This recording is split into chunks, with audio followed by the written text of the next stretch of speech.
Mitt Romney hadn't even been sworn in as a senator from Utah when he ripped President Trump in a Washington Post op-ed, generating a tsunami of coverage about whether he'll lead the GOP resistance. Romney was noticeably milder with CNN's Jake Tapper.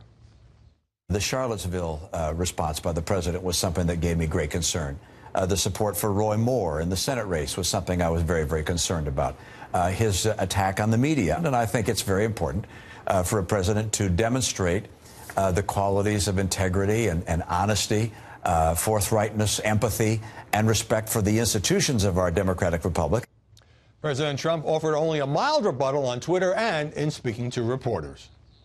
I was surprised at Mitt Romney, but I just hope he's going to be a team player. I will say this. If he fought really hard against President Obama, like he does against me, he would have won the election.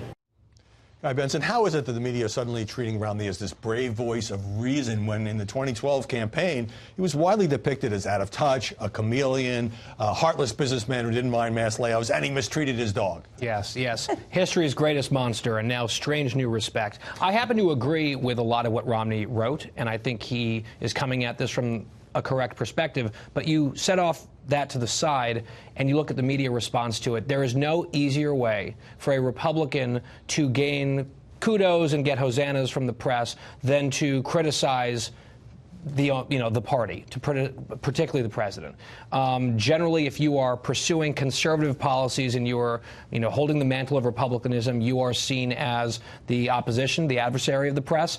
But when you are useful to the press by criticizing your own team, then all of a sudden the headlines get a lot more positive. And a lot of the pushback, Cafaro, was about his tangled history with Trump. He accepted his endorsement in 2012. Then he vilified him during the 2016 campaign, calling him a fraud and a phony. And a loser. And then, I'm glad you pointed that out, and then he has dinner with Trump after he's elected when he thought that being Secretary of State might be on the menu. Right. And then he accepted his endorsement for the Senate run a year ago. Yeah, interestingly enough, I mean, the Huffington Post, which, leans more left, actually had a headline this week saying something to the effect of Romney is going to support whatever 51% of Americans want him to support. And so I think that there is a faction of the media, including those that are more left-leaning, that are basically saying, look, Mitt Romney, you're doing whatever is advantageous for you. Maybe you're not necessarily the moral compass of the GOP, but more you're in line to do whatever is going to benefit Mitt Romney. Well, the timing clearly indicated, Susan, that he wanted to get a lot of attention because it was right on New Year's Day, around New Year's Day.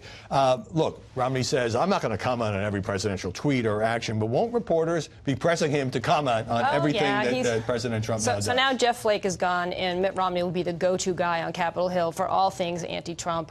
Reporters gravitate toward that kind of scenario, no matter who the president is. They look for the naysayer within the party because it's a more interesting story, and it always has been. But within the Republican Party, we had Jeff Flake, who's no longer here. We had Bob Corker, who would be very honest about his feelings about the president, also out of office. It's very convenient they're not running. Correct. Enter Mitt Romney now. He's got 6 years ahead of him here, and some of which will be the president in the White House, Donald Trump.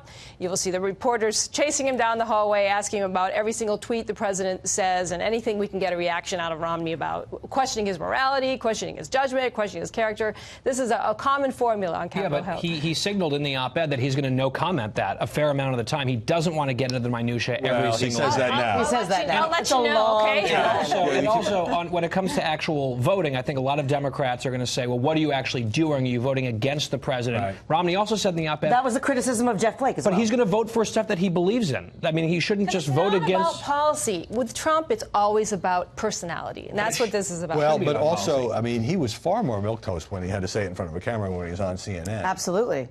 So that was noteworthy. And the other thing is, the media's favorite part of this story has to be Ronna Romney McDaniel, chairwoman of the RNC, Mitt's niece, putting out a statement defending the president who installed her in that job and taking on Uncle Mitt.